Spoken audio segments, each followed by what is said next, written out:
साथियों नमस्कार। साथियों, उत्तर प्रदेश लोक सेवा आयोग द्वारा एलटी ग्रेड में आपका कंप्यूटर साइंस का जो है रिजल्ट जारी कर दिया गया है। अब उनसे जो है प्री का अब मेंस का फॉर्म आयोग जो है भरवाएगा। इसमें अहर्ता को लेकर के कुछ समय विवाद था, जो बीएड और नॉन बीएड को लेकर के, जिसमें बहुत से अभ्यर्थी हाई कोर्ट गए, तो फिर वहां से फिर राहत मिली। और कंप्यूटर साइंस में आपके टोटल सीट आई थी 1056 पद आए हुए थे, और टोटल फॉर्म केवल पड़ा था 70,496।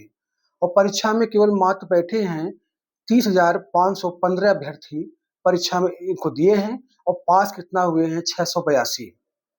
और इसमें आप जब मेंस का फॉर्म आप लोग भरिएगा, तो ये आप लोग थोड़ा ध्यान रखिएगा, नहीं तो जैसे अभी रिजेक्शन लिस्ट आती है, तो वैसे आप लोग का भी रिजेक्शन लिस्ट में नाम हो सकता है, अगर आप फॉर्म में कोई त्रुटि करेंगे तो इसलिए वीडियो को ध्यान से सुनिएगा।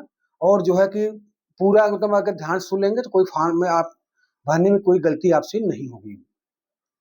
सबसे पहले आपको फॉर्म भरते वक्त जब आप जाइए कैफे में, तो अपना ओटीआर नंबर लेके जाएंगे, तो आप जब ओटीआर डालेंगे तो आपका पूरा फॉर्म खुल जाएगा। तो वहाँ पे आपको क्या करना है, वहाँ पे पहले आपको अपनी हाई स्कूल की मार्कशीट अपलोड करना है, और हाई स्कूल का सर्टिफिकेट, यानी हाई स्कूल का अंक पत्र और प्रमाण पत्र, इंटर की मार्कशीट और सर्टिफिकेट, इंटर का अंक पत्र, प्रमाण पत्र। उसके बाद आप ग्रेजुएशन में आप बीटेक किए हों, बीसीए किए हों, एमसीए किए हों, बीए किए हों, कंप्यूटर साइंस से जो भी आपका कोर्स हो, चाहे बीसीए हो, चाहे एमसीए हो, चाहे बीई हो, चाहे आपका अरे लेवल ए हो, ग्रुप मतलब ओ लेवल का ए हो, और या तो जो है आप बीटेक किए हों कंप्यूटर साइंस से, तो आप जो है अपना वो मार्कशीट और उसका सर्टिफिकेट, अगर आपका प्रमाण पत्र नहीं है वो ऑप्शनल है, वो बाद में आप ज्वाइनिंग के समय लगा सकते हैं। तो अभी आपको केवल प्रमाण पत्र लगाना है, अंक पत्र लगाना है। आप बना चाहे बीटेक हो, चाहे बीसीए, चाहे एमसीए, चाहे कंप्यूटर साइंस से जो भी आपका स्नातक स्तर का कोर्स हो, उसका अंक पत्र यानी और आप जो है कि मार्कशीट लगा दीजिए। अगर उसका प्रमाण पत्र नहीं है वो ऑप्शनल है, डिग्री अभी ऑप्शनल है। डिग्री आपके पास अगर हो तो लगा दीजिए, नहीं हो तो परेशान होने की जरूरत नहीं है। जब आपका डीबी मतलब डॉक्यूमेंट्स वेरिफिकेशन होगा तब आप उसको लगा सकते हैं। और उसके बाद आप अरे इसमें बीएड अगर मांगा है तो आप बीएड का अंक पत्र और बीएड का प्रमाण पत्र, अगर बीएड नहीं मांग रहा है तो आप बीएड मत लगाइए। ये आपका जो है कि आप अपनी अपनी जो है कि योग्यता उसमें देख लीजिएगा, कि जब योग्यता निर्धारित मतलब जो मेंस का फॉर्म आएगा उसमें आज जो हाई कोर्ट का आदेश आया होगा तो आप सबको पता होगा। तो अगर बीएड मान्य है तो आप बीएड का अंक पत्र लगाएंगे, और बीएड की डिग्री अभी ऑप्शनल है। आप अगर बीएड की डिग्री आपके पास नहीं है तो आप उसके लिए परेशान ना होइएगा, वो जो है कि वो ऑप्शनल है। जब आपका अरे क्या बोलते हैं डीबी होगा डॉक्यूमेंट्स वेरिफिकेशन, तब आप बीएड की डिग्री वहां पे आप लगा दीजिएगा। अब अगर आपके पास बीएड की डिग्री है तो लगाइए, नहीं है तो उसको ऑप्शनल है, परेशान मत होइएगा। उसके बाद आप जो है कि अगर सामान्य कैटेगरी से हैं, अगर आप ईडब्ल्यूएस श्रेणी में आते हैं तो ईडब्ल्यूएस का प्रमाण पत्र लगाइएगा। और ईडब्ल्यूएस का प्रमाण पत्र आपका जो है कि बहुत ज्यादा 2022-23, 2021-22 का, 23-24 का नहीं रहना चाहिए, 24-25 या 25-26 का रहना चाहिए। और उसके बाद आपका ओबीसी प्रमाण पत्र, अगर आप ओबीसी कैटेगरी से आते हैं, या एससी कैटेगरी से आते हैं, एसटी कैटेगरी से आते हैं, तो आपको मैंने प्रमाण पत्र लगाना पड़ेगा, मतलब OBC, SC, ST caste certificate, अगर आप इस कैटेगरी से आते हैं। अगर आप पीएच, स्पोर्ट कोटा, डीएफएफ या फ्रीडम फ्रीडम फाइटर से अगर आप कैटेगरी से बिलोंग करते हैं, उसका आप प्रमाण पत्र लगाएंगे।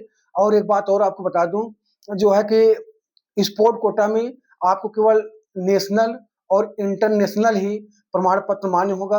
अगर आप डिस्ट्रिक्ट लेवल या आप जो है विश्वविद्यालय का या स्टेट लेवल प्रमाण पत्र लगाएंगे तो आपका फॉर्म रिजेक्ट हो जाएगा।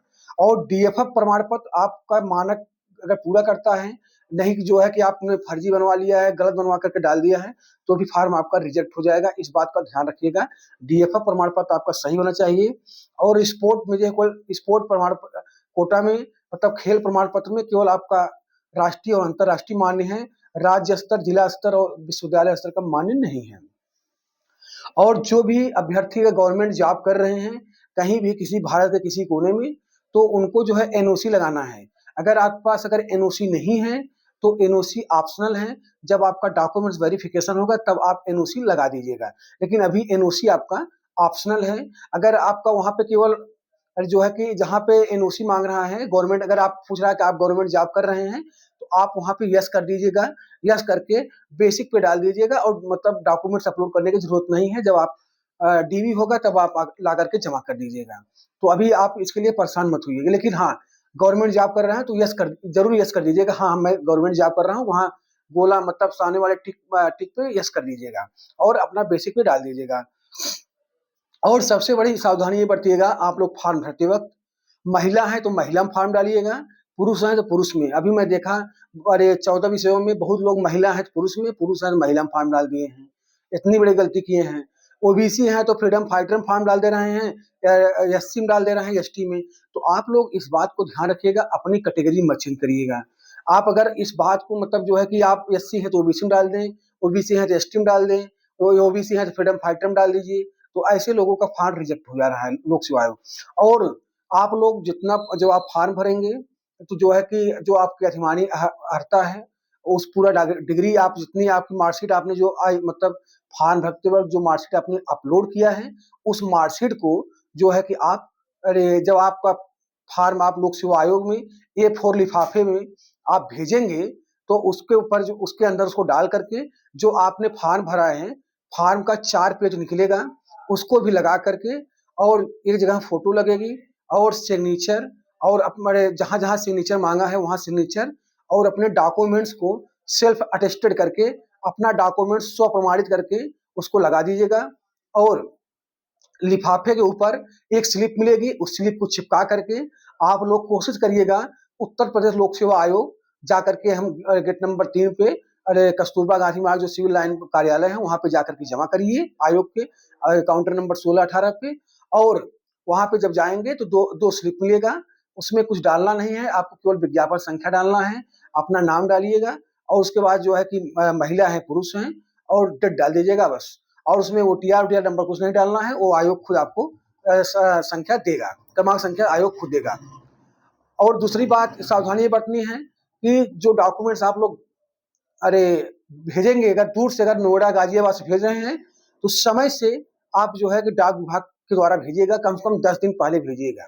अगर 10 दिन अगर 5 दिन में भेजते हैं अलीगढ़ मथुरा आगरा से तो आपका आयोग में फॉर्म नहीं पहुंचेगा। इसलिए अंत में यही कह रहा हूँ, फॉर्म जो है सही से भर करके आप लोग डाक विभाग या लोक सेवा आयोग आकर जमा कर दीजिएगा। और कोई दिक्कत नहीं है, आप जो है कि जितना मैं बता रहा हूँ इसी स्तर पर अगर आधार पर आप फॉर्म भरेंगे तो आपका फॉर्म आसानी से लोक सेवा में पहुंच जाएगा और आपका एक्सेप्ट हो जाएगा और आप मेंस की तैयारी करेंगे। बहुत बहुत धन्यवाद।